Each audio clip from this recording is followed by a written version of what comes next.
All right, so it's Todd Atkins, and I'm here with Andrea Amaro. And before we start, I got a sponsor here, Live to Fight Design. They make fight banners and gym banners. Um, Mm. yeah, if you use my promo code Todd Atkins, you can get $20 off of one. So maybe one day you could use one, perhaps. And Yes. yeah, so Andrea, I kind of want to ask you. I usually ask people first for people that may not be familiar with you. Maybe you could just kind of introduce yourself a little bit. So my name is Andrea Amaro. I am a professional MMA fighter. I just finished fighting for Invicta about 2 weeks ago. And yeah, I'm from El Paso, Texas. Not many people know where that is. That's at the tippy edge of Texas. We're across from Juarez. So I'm from a city, like small, big city, I guess I could say. Yeah, and I kind of want to ask you, like, when did you first find the sport? I actually found it when I was 10 years old. MMA during that time, that was about in 2004, 2005 when everything started. Um, my coach, he was teaching me ninjutsu, or that's what he was passing it off as, because people didn't really know what MMA was during that time. So it was really hard to get business at that time, especially here in El Paso. He was the first person to bring MMA here. Um, so I started when I was 10, and then when I was about 13, 14, I want to say 14, I stopped. Um, just home issues. And then I refound it when I was finished running. I finished running for college. I decided that I wanted to go train, and the rest is kind of like a done deal. I was just trying to get away from a boyfriend, and I ended up there, and then I was there day in, day out, and I just never left. But let's talk a little bit about this because, you were a homeless teen, as you said, but you kind of were going like from people's houses, right? Were Yeah. you on the streets sometimes too, or no?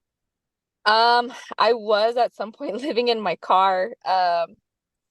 Yeah, that was kind of rough. Or I just honestly, I just got blessed at living at different places, or like I got to stay in different places, but it was never like permanent, if I could say. Like sometimes I had to wear the same things. It's not like I had clothes, like stuff like that. It was just kind of like you stay here and then just kind of like go to school or figure out how to get to school.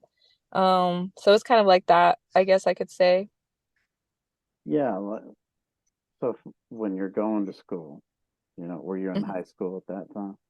Yes. So you're going to school and you're like, you know, bouncing from house to house and stuff like that. How were you dealing with that? To be honest with you, I don't think so a lot of people didn't know. It's just really like very minimal. And it was kind of weird because like it was tough. Like it's uncomfortable. Like you're going to school and you're like, I'm wearing the same like pants for like the fifth day in a row.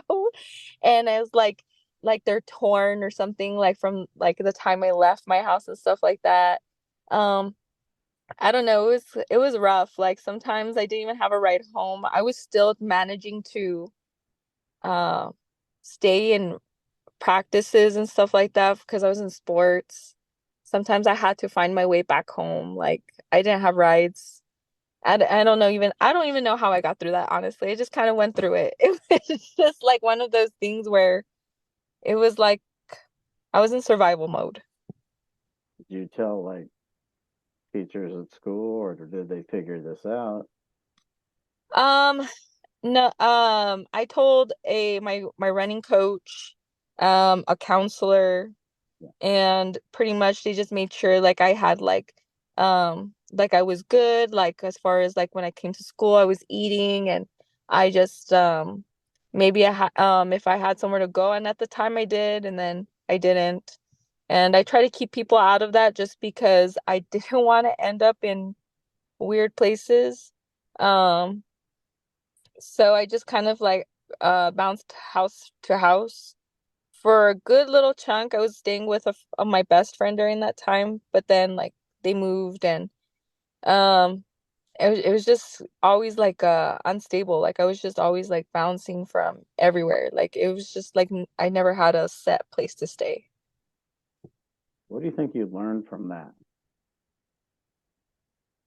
Good or bad? What do you think you learned from that experience? This is not something everybody goes through. So it's something that I want to ask I you think what you think you learned because a lot of people would never experience something like that. Your average kid would. no. Um, I think what I learned from that is how strong I really am. I felt like maybe that's a really tough question because like I guess like maybe during that time I didn't understand, but now like I feel like that's made me who I am right now. Like tough and like now when I like things hit me or adversity has hit me, like it's like not the toughest thing like I've gone through. Like um so if anything, I think it's taught me to be resilient, just to keep going, keep moving forward. I'm always trying to find a way, no matter the circumstances. So if anything, it's taught me to be resilient. Yeah, in a way I can kind of relate to you because, like I said, offline, I was working in a place where a lot of kids that were taken from the home were living of all ages, from infants all the way to 18-year-olds. And you share like their worst kind of moods and their saddest moments. And also, you're kind of like their family because you're feeding them all their meals. You're helping them with their homework if they go to school. Some Yeah.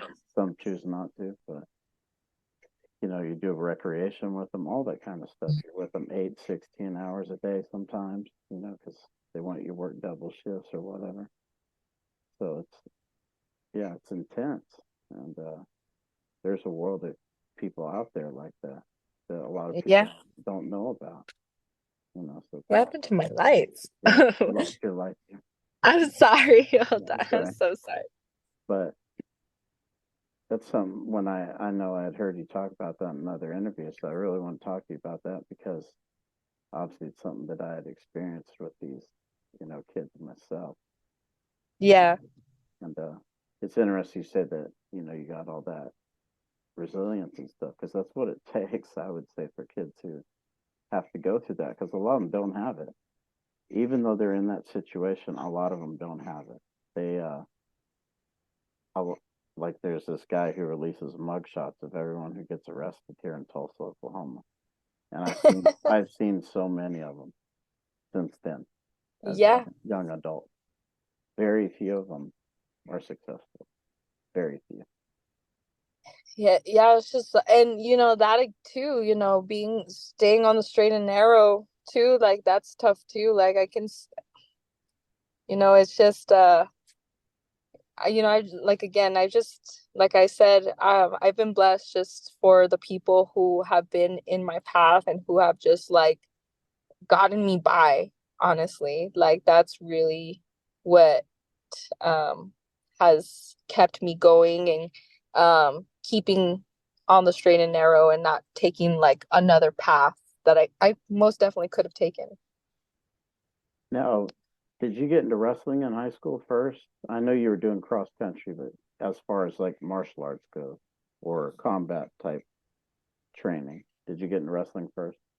No, actually, I was always a runner. I did running when I was in high school, because I was fat. And so, um, I started running and I got into wrestling because I was becoming too heavy to run. So when I was off season, I needed something to do. So I chose wrestling. And that's the only reason I got into wrestling, or I would have never done it. But like that was like the first combat related type. To me, wrestling's a martial art. Some Yeah. people don't think it is, but that was the first combat related type training you were doing. Yes. And how serious were you into it? Like, how long did you do it? How long were you competitively wrestling for? I did it from my sophomore year to my senior year. And I can't say that I was serious because my focus wasn't there. My focus was I need to get a scholarship to go to college. I needed money to go to college. Um, so my thought process wasn't wrestling. I mean, I didn't think I had it in me. I mean, I made it to state, but at best I feel like I was mediocre. I would only show up when season was, so I was barely catching up with everybody. Like I had endurance and I was tough as nails, but I had no idea what I was doing. I just showed up just to kind of keep the weight off for running. Um, Do you think your wrestling progressed more after you start training MMA? Most definitely. I didn't even understand wrestling until I got into MMA, which is crazy. So, and I started understanding jujitsu because I kind of like, oh, this is kind of like wrestling, but it's not. And for some reason, wrestling and jujitsu for me just clicked together. And that's how I understood like setups and how to take people down. And because I didn't understand any of that when they were teaching that to me when I was in school. But then again, I had a million and one things like I was dealing with. So probably the last thing I was thinking about. The reason I ask that is because I watch your fights. You have a very blended game. You stand up, you take down, wrestling, and the jujitsu. So I was just wondering, like, so you feel like really the wrestling takedowns that you have came more from MMA than your high school wrestling? Yeah, I mean, high school, I mean, it gave me that grit and it taught me what it is. But yeah, MMA really taught me more of my wrestling than anything. Now, when you first started fighting, what was the decision to start doing that? Why do you think you decided to start doing it? Um, I would so like I said, like I showed up because I was trying to get away from this boyfriend that I had since I was in high school. And it just got to a point where it was just well, I was in an abusive relationship. So, I mean, I was just showing up to the gym every day from the time it opened to the time it closed. And my coach, he at the time, he would bring me in for wrestling for some of the girls that at the time were fighting. And he said, "Hey, you look more like you're ready to fight than these girls are. Like, maybe you should think about it." And he said, "Don't tell me an answer. Either you're all in or not. You can't be 1 foot in and 1 foot out." And so he's like, "Think about it, get back to me." And in my head, I didn't even have like a thought of what, no. I said, "Yes, why not?" Sports is all I know. It's been my outlet. It's just how I cope with everything with life. So the answer was always yes. It was only yes. I felt like there was no other choice. It's interesting, though. I think probably the reason he saw that is because, like I said before, you had this life that you were living that was a little bit different from most people. Yeah, I feel like I was always a fighter. So I feel like it was just super natural for me just to like say, yeah, yeah, I'm gonna take this. It was, and even now I think about it and I'm like, I wouldn't trade it for anything in the whole world. Like, this is exactly what I feel like I should be doing. Now, how long after you started fight do you feel like I want to make the jump to where this is all I'm doing? So since I was an amateur, I decided this is all I'm doing.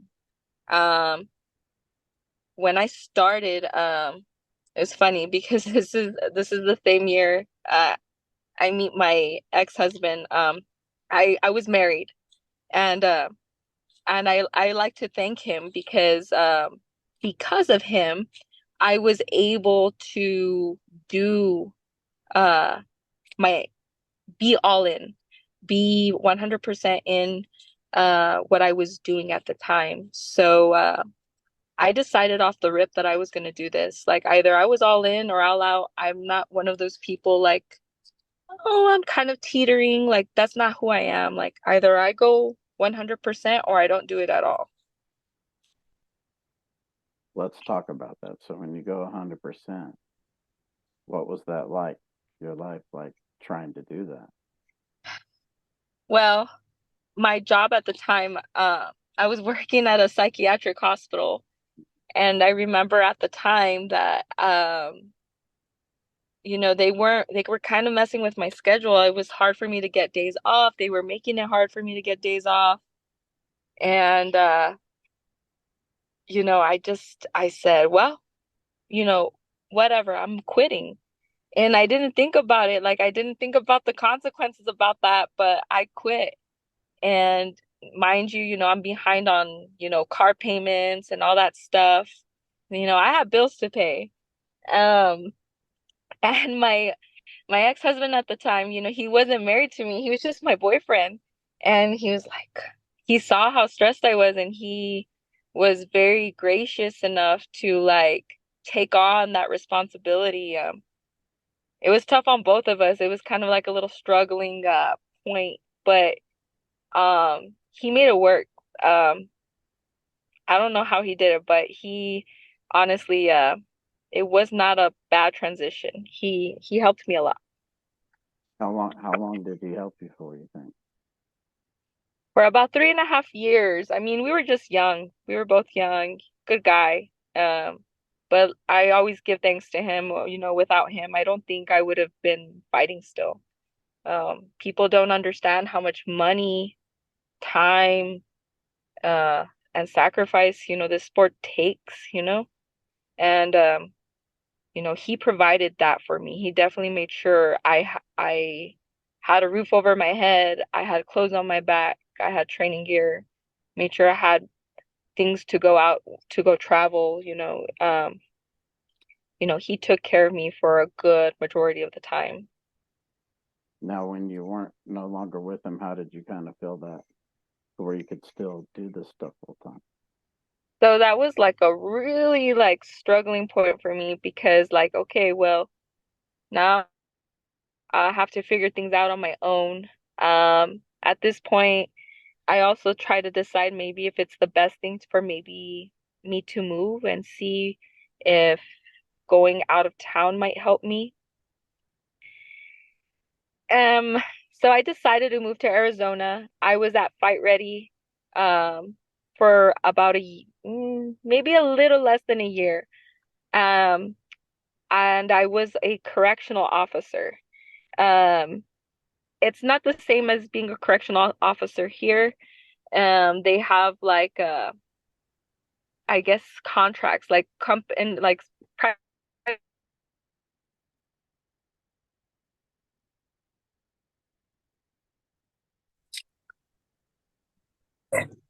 Okay, so we were talking about when you were at Fight Ready, so you just kind of continue from there. Okay. So I went to Fight Ready. I decided I was a correctional officer. There's private companies that have contracts with prisons out there, so it's pretty easy for you to kind of jump in there. So I decided I'm gonna do that. It was probably one of the worst decisions, but it was kind of like the quickest job that I got. Um, I'm working 80 hours a week. I'm kind of barely making it to practice. And I realized like I'm kind of behind. Like I know I'm solid, but like I was falling behind and I just didn't feel like I was consistent out there. It was I was by myself. I didn't know anybody out there. Um, by the way, those coaches over there and the teammates over there, they were awesome. They were like super nice and welcoming and understanding. Um, but it was just not it. I just couldn't get into it. Um, and then my dad got super sick. So I said, okay, um, my dad might pass away. So I said, I'm gonna come back home. And so I came back home, and this is in the midst of COVID, right before COVID happened. So again, it's like in this weird space of me like I'm not getting anything done. So I came back after like maybe at this point it's almost a year. I come back, nothing's happening. Um, kind of training, kind of not, because all the gyms are closed. Um, so during this period, I'm not doing anything. So I can't tell you, like it was a rough period. That whole period, that whole year and a half, I wasn't doing anything. It was really rough. And and then I like along with my dad, I'm having an onset of like I'm finding out that I have lupus. And so that kind of took like a whirl of turn of events for me too. Um, so I was going through a lot. It was not a good adjustment. Yeah. I think in one of your interviews, I heard that you're trying to look for like someone else in MMA who has that. Actually, I have found someone who Yeah. does have that. Um, her name, I'm trying to remember her name. She fights for Combate. We fought on the same card, and she reached out to me because she's like, "Hey, by the way, I also have lupus, and that's so crazy that you do too." So, we we've gone back and forth about it. Like it's super cool that I see her doing the same thing, and she goes through the same struggles. So that's pretty cool. Now, tell me, like, when did you start turning the corner where things started to look up again? So, um, I things didn't start looking up for a good while. My home gym that I was at again, I'm with this same coach for a long time. Um, I get into another relationship. It's kind of still not working out. I do this world record. I do this world record attempt. My dad at this point had already passed and all of that, um, and so I do this world record attempt, and for some reason, during this time, it kind of showed me who was in my corner and who was not in my corner. Um, and this man, his name is Mondo Rosales, d doesn't know me nothing. He's one of the owners here in El Paso, and he's always with me now. But this man literally saw like my world record attempt kind of fall apart, but somehow he tried to salvage it as much as he could, and he helped me. Out of his own kind heart, he tried to help me. And I think that was the turning point. I realized at that point that I needed to change the people around me. I needed a different environment. And if I was going to stay here in my hometown and do it, I needed to get rid of and weed out the bad people that weren't in my corner, who were holding me, they were holding me back. And so I got rid of my coach. I split ways. I decided that I was going to cross train, and I am part of now 4 gyms with 4 coaches. And they've been nothing but wonderful for me, but it took me a whole year, honestly, to get adjusted. So we're talking about almost 2.5, 3 years of me finding my way, finding my place, and things of kind of looking up for me. Now, what record were you trying to break? So during the time it was how many half marathons you can do in a month. And I believe at the time the record was 12. And so during COVID, again, there was a lot of restrictions. There was no races happening. So I got permission from Guinness World Records to do virtual. So it was how many virtual half marathons you can do. I did 14, 15, and in one of those I did a full marathon. Um, but things just didn't work out because the guidelines were blurred. It was a really gray area. Um, and with Guinness World Records, it's really tricky when you're trying to get um I guess witnesses, recording it, video, like you had to do all these things. And if you kind of like didn't have like correct things or the right people, then it's kind of like null and void. If it's virtual, where do you run? Exactly. So that's what's tough about it. So I had to make my own courses. I had to make my own courses. It was really tough. Like honestly, it was very blurred lines. Like I had to create my own routes and you can't run the same route twice. So it was super hard. Like honestly, it like all of it was blurred. They didn't really give me really good guidelines to go by. So that was part of the reason why like that didn't happen.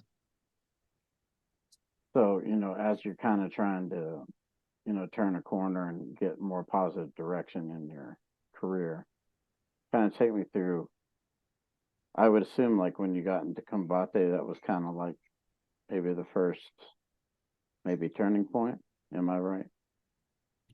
So I know my first fight with them, I lost. I was coming off of a really long layoff. I was barely getting to know these coaches. Like I was like it wasn't enough time. Um, I was just trying to get my life together. I was trying to just weed out and getting myself right too, mentally, especially. Um, all the changes and all of that stuff, I think really took a toll on me. And I was not ready for that fight. I can tell you, in that fight, I don't even remember any of it. I just went in, I was scared shitless, and I showed up, which is cool. Like I showed up, but it taught me that, those things had to happen in order for me to make uh personal changes and you know, just making like tighten like making this decisions for myself and um pulling everything together for myself. Everything had to be done for myself. If I was going to be doing it for other people or if I cared what other people said, then I was doing it for the wrong reasons. And I really had to buckle down and really say, okay, am I going to do this? Am I going to continue to do this or not?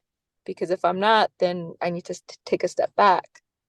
And I decided I was going to go forward, and um, I made changes personally as a person, me, myself, aside from, changing the people and things around me. And then I think you won the next what, three? Yes. And you were impressive in those fights. Thank you. Why I do you tried. think why do you think you had success in all three? Consistency, first and foremost. Um, I never took a day off, even if I felt like I needed to. I never took a day off. I still I had so much catching up to do. I was adamant that I needed to show up every day, even if it was just a little something, I was going to do something. Um, and you know what? The coaches, the support, love, and time that these coaches have really put into me, and the amount of belief that they have in me really like lit something in me. Like they can do all the believing and work for me, um, but if I don't believe in myself, it's all for nothing. So it really pushed me to like really do more changes for myself, do more for myself because I owe it to myself and to these people who are investing time or people who have invested in time. Um and that was really like what I feel these three past victories have were for, and really led to that. So you won your last three in Combate. Why did you not sign another contract with them? To be honest with you, I don't have an answer for you on that one. My last fight, I know I was supposed to fight Valentina. Um, she's an up and comer, and I know when we were scheduled, the first one was me because my I had a lupus flare, unfortunately. Our fight gets rescheduled. The promotion cancels the fight. I didn't cancel that fight. And neither did she. I don't know what happened in that gray area. I really don't ask. I just say, give me a fight. I don't care. Um, so I really don't know. I guess they just released me from my contract. I don't know when they were gonna have me fight or not. I don't know. Um, but then I ended up, I had another one and then I broke my hand twice this year. So, it's been a little tough year until I got this call. And I thought it was just a great opportunity. It was perfect timing. Um, and I'm not gonna say no to Invicta. So that was, really kind of like the year, after, my time with them. Did you get a deal with Invicta? No, I'm hoping that they call back. I feel like they liked me. I would like to think they liked me. Um, but any opportunity someone throws my way, I'm here, I'm ready. So I will see what the next step is.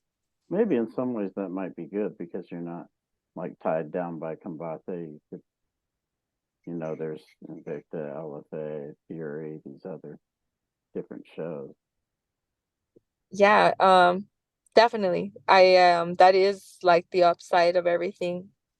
Um, so I mean, I should be fine in the next couple of months or at the beginning of the year. I'm just staying busy right now. So staying busy with some jiu-jitsu tournaments and stuff like that, just keeping myself sharp and you know, um that's all I can do. Just wait for the call.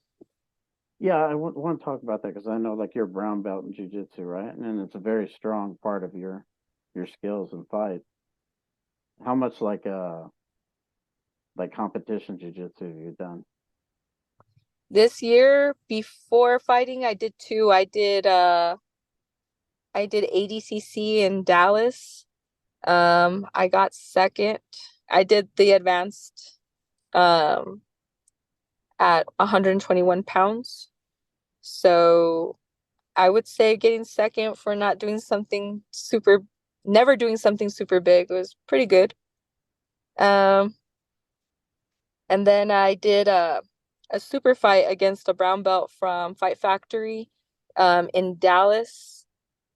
She's a pretty good brown belt as well. She has some um, you know, titles under her belt as well. She's pretty well known, Tiffany Butler. And I won that in EBI overtime. Um, and now I'm gonna go do Worlds in a couple of weeks and then ADCC in Austin. Yeah, so do you think this might be another like venue where you could compete and maybe be a regular competitor in jiu-jitsu, like no-gi or whatever? Yeah, definitely, and I say this a lot. I said I don't train every day. I don't train. I train MMA. Like, yes, I train MMA, but I sincerely train in every art individually. Like, I'm still a student. I still go learn. I still go do basics. I still go in a class. I truly believe that's really what keeps me going and learning and keeping it, you know, everything fresh. Um, so jujitsu is a part of that too. And if whatever I do this every day. And so for me, it's just like all this hard work every, and I just really want to like, make the most of it. So whatever I can do to go compete and get myself out there, I'm gonna go do. Now you compete in ADCC, like the rule set, you wrestled. you're a good wrestler. Do you feel like the rule set fit you right away, or what do you think?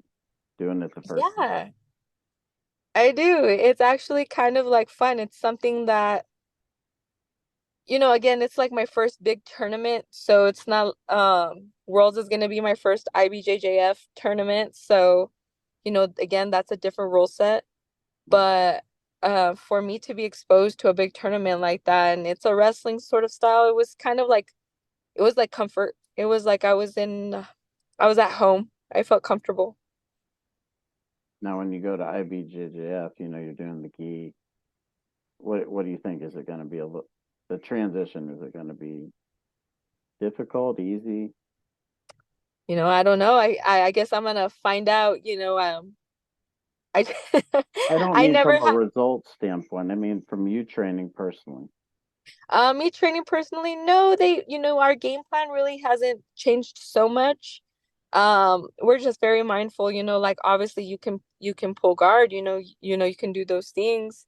But I mean, at the end of the day, jujitsu is jujitsu, at ADCC, the rules set the first part of the time, you can do whatever you want. So if they wanted to pull guard, they can pull guard and armbar me, and that's it. That's the end of the story.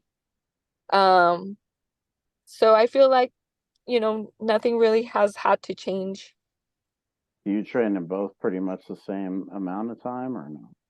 Definitely not. Definitely not. I think I favor no gi way more than I do the gi.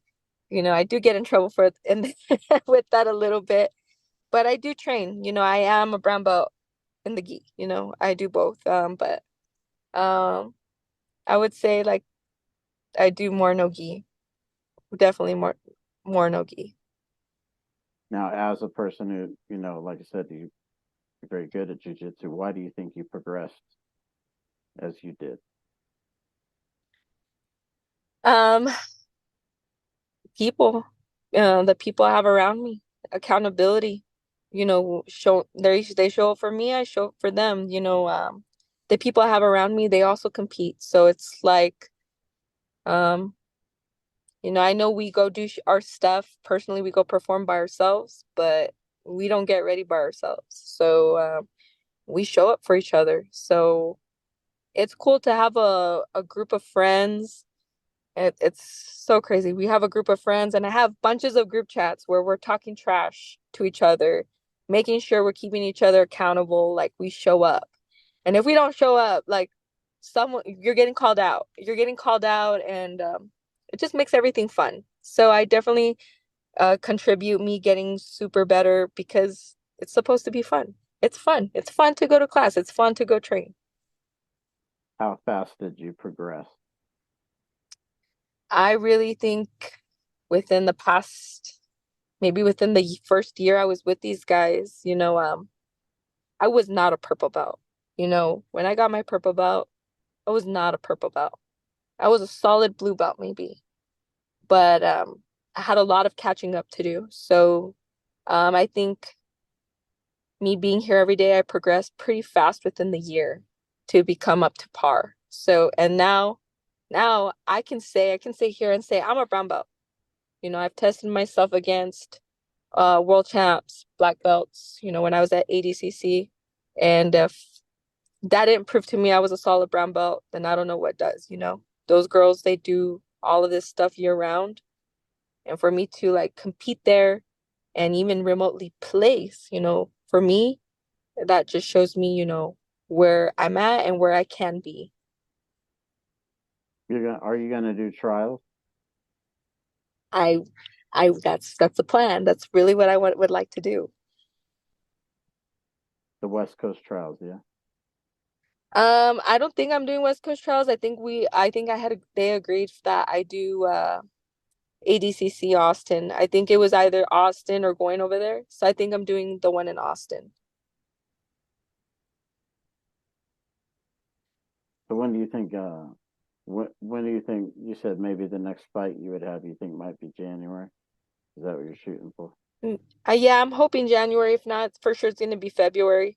So you'll see me in the next couple of months.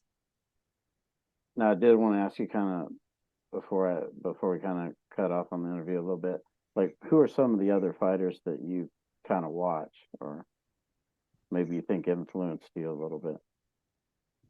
Well, I love Alexander Volkanovski. Um, that guy. I watch him. I watch Rose Namajunas. I watch Nate Diaz. I love Nate Diaz, and I only say that because I just their endurance. And then I know they also go do running and like triathlons and stuff like that. So I think that's what really appealed me to them. Um, who else? I really love, honestly now I watch like Lupi Godinez. She's somebody I would like to like almost be like that's somebody who I aspire to be like at that level. Like she's badass. Now, before I let you go, I kind of want to give you a chance to tell people where they could kind of find what you follow you and stuff, and also if there's a message you wanted to leave people that maybe we didn't cover, or something you think that's important as well. I really think people should whatever it is that they're doing, whatever goals or aspirations they have, if you feel like you are super far and it's far out of reach, it's definitely not. Like, you just got to keep going. You got to just keep going. You got to keep moving forward. You got to just keep going, just persevere, be resilient, keep going, A lot of people, they give up just shy of like a breakthrough. And I really believe like you just keep going and keep believing like that goal, you'll get there. And I still believe in that. I'm not even where I want to be, but I really believe that, you keep believing, you keep going and persevering, you can do anything. And but you can find me on Instagram. I'm not really super active on Facebook, but you can find me on either. Um, but my handle is Drea Virginia MMA _. Yeah, and I did want to say what she's saying about, keeping going. As I said before, I was around a lot of kids who were, you know, taken from the home. A lot of them ran around on the streets and stuff. And a lot of them just felt like, life is stacked against me. So they just quit, you know, which I guess is understandable. A lot of them just in their mind they were defeated already as very young people. So someone like her to keep going is it's really unique for people that are in that situation. You Really. have two choices. You can give up and like this is what life gave me and oh well, or you make something out of it. I know like it sucks because life isn't fair. That's what it is. But you know, I know we have to work 2, 3 times, 10 times harder, 100 times harder, but that just what makes it like that much more special. Well, Andrea, I appreciate you taking time to talk to me, and it was great meeting you and hearing your story. And for everybody to check this out, I appreciate you taking time to listen to the interview. And as always, till next time.